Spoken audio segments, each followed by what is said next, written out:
o litoral de São Paulo. A gente já pensa logo, né? Sol, mar, a Serra Verdinha é, sem dúvida, um dos destinos mais queridos do estado. Aquele refúgio para recarregar as energias. Só que, por trás daquela imagem de cartão postal, tem uma história bem mais complexa. Uma história cheia de desafios, mas também de um potencial incrível que a gente mal começou a explorar. E essa dualidade é o ponto de partida da nossa análise de hoje. Porque de um lado a gente tem a promessa do paraíso, né? E do outro a realidade muitas vezes caótica da alta temporada.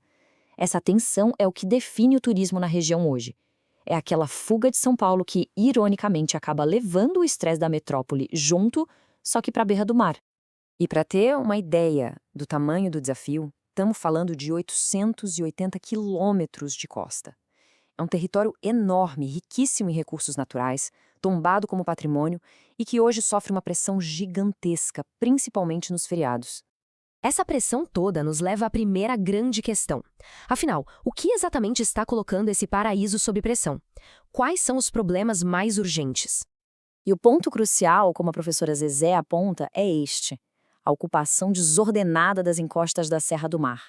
Isso é uma verdadeira bomba relógio. As tragédias que a gente viu recentemente não foram acidentes isolados, não. Elas são resultado de décadas de um crescimento que simplesmente ignorou todos os avisos que a natureza estava dando. Tá, mas como é que a gente chegou nesse ponto? Para entender, a gente precisa olhar para o modelo de turismo que dominou a região por décadas, a famosa armadilha do sol e praia. A nossa relação com o litoral mudou muito, né? Se a gente parar para pensar, saímos daquela coisa de só contemplar o mar. Passamos pelo boom do turismo de massa lá nos anos 70, que o foco era só pegar uma cor e ter a casa na praia. Hoje o jogo virou. O turista moderno não quer mais ser só um espectador. Ele quer viver uma experiência, quer uma conexão de verdade com o lugar. E as consequências desse modelo antigo, focado em quantidade, não em qualidade, a gente conhece bem. São as estradas paradas por horas, o lixo transbordando, uma pressão absurda sobre a infraestrutura e principalmente sobre a população local. No fim das contas, é um modelo que desgasta todo mundo, o destino e o próprio visitante. Mas, olha, a boa notícia é que a solução pode estar bem do nosso lado. Vamos agora sair um pouco do diagnóstico dos problemas e mergulhar no imenso potencial que a região oferece, uma verdadeira costa de tesouros escondidos.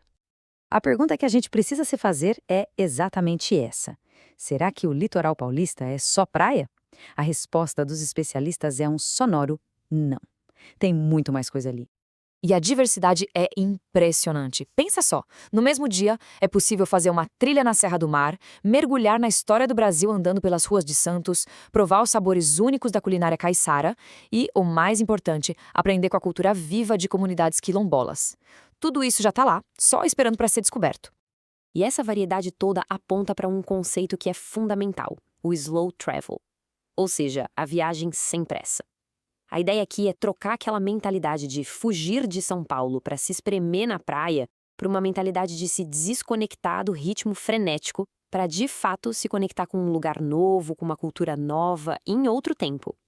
Essa imagem que a professora Débora traz ilustra o potencial perfeitamente. Em uma viagem curta, de 100 quilômetros, a gente atravessa séculos de história e biomas completamente diferentes. Da agitação do Porto de Santos, subindo a serra pela Trilha dos Lorenas, até chegar na metrópole.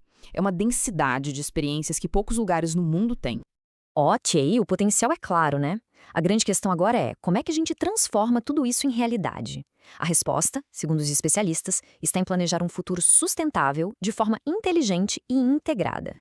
E os especialistas apontam um caminho bem claro para isso, que é dividido em 3 passos fundamentais que se conectam e se reforçam.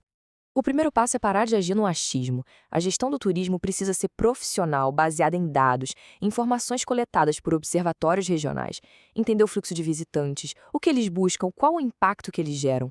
Isso é essencial para criar políticas públicas que realmente funcionem. O segundo passo é a educação. E aqui a responsabilidade é de todo mundo. De um lado, educar a população local para que ela entenda não só os riscos, mas o valor imenso do seu patrimônio. E do outro, educar quem visita, para que se entenda que aquilo não é só um produto, mas uma comunidade e um ecossistema que merecem muito respeito. E por fim, o empreendedorismo. O turismo só é sustentável de verdade quando a renda fica na comunidade. Isso quer dizer apoiar os moradores a transformarem sua cultura, sua gastronomia, seu artesanato, as coisas da terra, em negócios.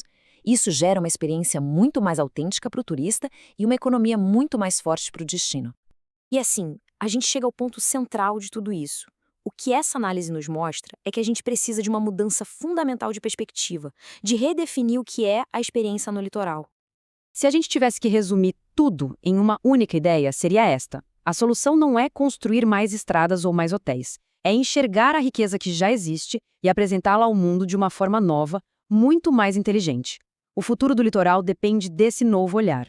Em resumo, a gente está falando de uma mudança de mentalidade. É sair de um turismo de fuga e consumo para um turismo de conexão e experiência. É deixar para trás a lógica de lotação em feriados para ter uma exploração distribuída ao longo do ano todo. É trocar aquele bronzeado passivo na areia pelo engajamento ativo com a cultura, com a natureza e, claro, com as pessoas do lugar. E para a gente terminar, fica aqui uma provocação. E se a próxima viagem para o litoral não for sobre escapar de alguma coisa, mas sim sobre encontrar algo novo? Uma nova história, um novo sabor, uma nova perspectiva. Talvez essa seja a chave não só para o futuro do nosso litoral, mas para a gente redescobrir o verdadeiro significado de viajar.